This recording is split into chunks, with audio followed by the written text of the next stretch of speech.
All right, everyone, the hits keep coming for the Biden camp. Trump is now arguably even with Joe Biden. In the state of New Hampshire, this is a state that he won fairly handily before. Trump, of course, I think he was 6-7 points behind Biden. Now it looks like it's dead even. This comports to several other more recent polls, actually. Right now it hasn't hit the aggregator yet. I'm not sure if this firm will be aggregated by RCP. That usually they get that on around midday or something like that. This Granite State poll shows about a 50-50 tie. Now, it's of course in a three-way race with RFK Jr. being considered. There is a large cohort in my mind of people that don't want Trump or Biden.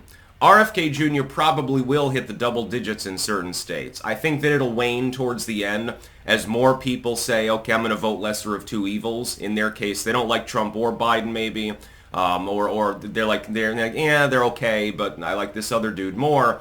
But in the end, when they're in the polling booth, a lot of them, I think, will switch to Trump or Biden. I have a feeling that that doesn't hurt either of them because I've always seen it as sort of a 50-50 draw from the actual main candidates. RFK above 10 points in this poll. I suspect in the end that won't change the metrics of the election, although I will say this. Whether Trump wins or loses, the losing side is going to howl rage at RFK Jr. That's going to be quite funny. They'll say, if Biden loses, they'll say, oh, well, he's a Russian agent. He's a Kremlin plant. Oh, God, how could this happen?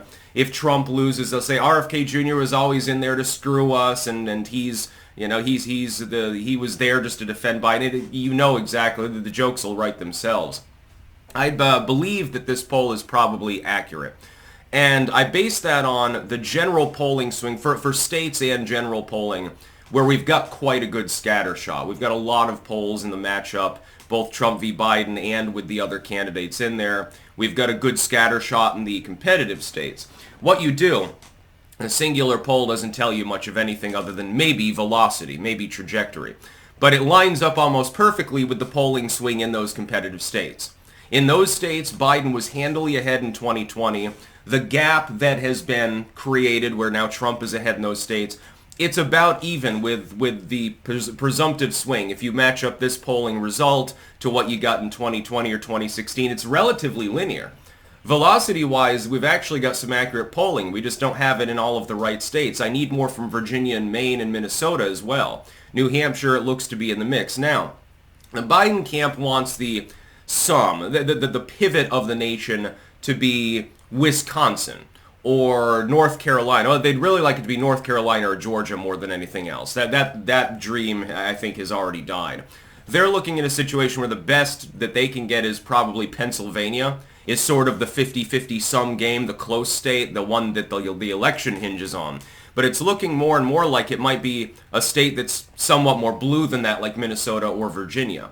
The Biden camp is terrified right now. I see all the bravado posting that's put out by the paid DNC shills on a regular basis. Sometimes they don't even analyze their own polling data. You may have noticed that it's like, well, Biden's ahead. Oh, yeah, asterisk after that. On a non-aggregated, non-scientific poll of 400 randomly chosen Democrats or something like that. Yes, believe it or not, Biden's likely to win among Democratic Party voters. Just as Trump is likely to win among MAGA voters. It's strange. I never could have guessed that would be the case. I believe that the poll is probably close, that it's probably within the margin of error. It's still advantaged Joe Biden, but the fact that we're considering the possibility of New Hampshire and Maine and Virginia and Minnesota being in play, being on the table, is hilarious to me. And it shows that huge change since 2020. And the reason is quite clear. It's not just the economy, stupid. One of the things is that now you have an incumbent presidency. In fact, you have effectively a dual incumbency. Trump's been president, Biden's been president. People can directly match those up and say, when was I better off? When did I feel less stress on money? When did I feel safer? When were things better? It's helping Trump the fact that he was the one that was in office before Biden because of recency bias. So people are going to see all the shitty things that Joe Biden's doing, and they can see them literally right here and now. With Trump, it's becoming an increasingly distant memory, which is why Biden keeps trying to jog it by saying all the horrible things that happened under Donald Trump, like not starting a war, or the fact that the border crisis calmed down, or peace breaking out in Korea. That was a terrible, a very black day now, wasn't it? John McCain was spinning around in his grave so hard they probably attached a dynamo to him and got some kilowatt hours there. Trump might be even in New Hampshire. Just to be clear, a Republican hasn't won that state since 2000. So it's been a little while. It used to be like when I was a kid, New Hampshire was basically the swing state. It's basically that in Florida and back then Iowa as well. Iowa was a swing state. Iowa's gone much further red. Florida's inching into red territory. New Hampshire has generally tacked blue. And it's still advantage Biden. In all four of those states, Biden does have an advantage. I would say right now it appears he also has an advantage in Wisconsin. Problem for him is that if he loses any of those states, he probably can't win the election because he's pacing so far behind in several of the other critical states that he has to win. We can talk about Maricopa County and how a 6-7 point gap for Donald Trump there might not even be enough to win him the state. You've got a bunch of others. Nevada, which again had been tacking blue, that's going, it looks like it's going to be a microcosm of like Iowa or Indiana at this point for the election. Texas is off the table. Biden and his people keep saying, well, we think Texas and Florida is competitive. According to what polling? What methodology are you using to arrive at that conclusion? Because when I look at the numbers, I can only construe it as, hey, there is a huge ingrained advantage for Donald Trump.